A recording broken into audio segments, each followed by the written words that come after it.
Aloha. I am Dean Kalani Capelouto. I'm from Capelouto. Just going to comment about the draft documents that we're supposed to be talking about tonight.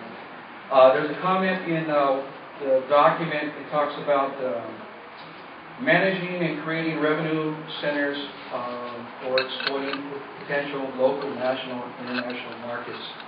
And the key word here is exploit local markets. Do you think we really want to be exploited? Do you think the Hawaiian people want to continue to be exploited?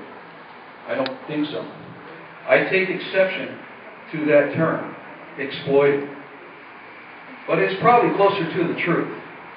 Our people and lands are being exploited.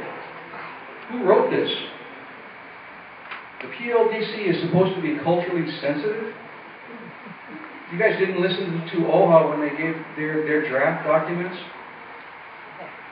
I don't get it. I don't think so.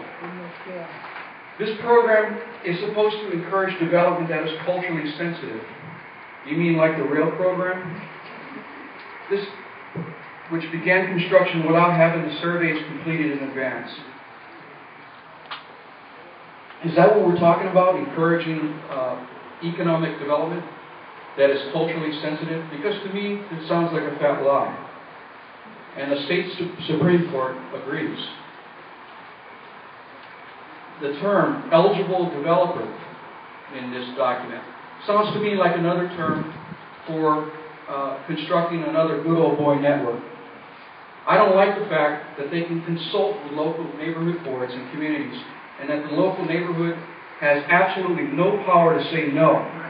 We don't want this in our backyard.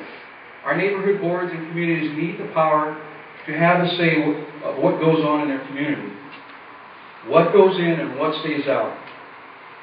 And this corporation takes the power and the will of the people away from them. Why should a corporation of appointed good old boys have the power to tell the community what is going to happen with their land? That land is a public trust, ceded lands that belongs to the Hawaiians. Sorry, but this is not Kona. One comment they mentioned earlier about the difference between terminology may and shall. I want to point that out as that's important. Since when do people that have not been elected have the power and authority to issue out revenue bonds, which must be repaid back by the taxpayer at a time later in the future? I got about 8 pages here, but I'll condense it.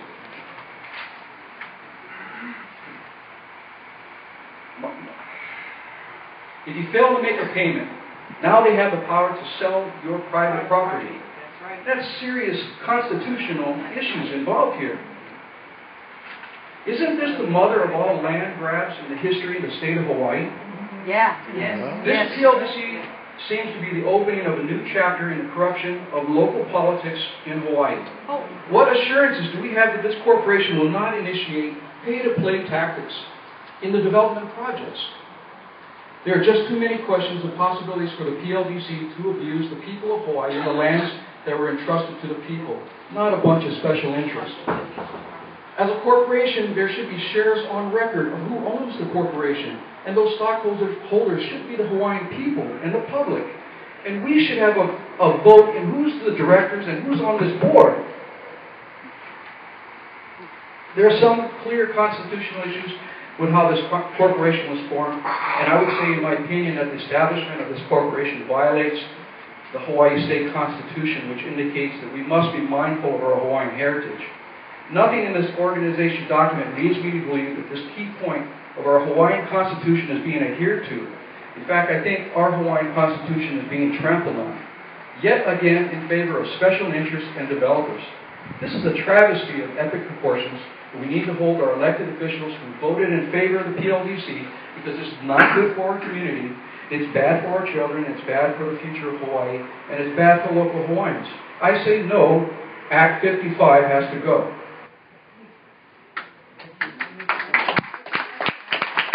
again, I'm Dean Kalani, Capelouto. If elected to State Senate District 20, I pledge to repeal Act 55.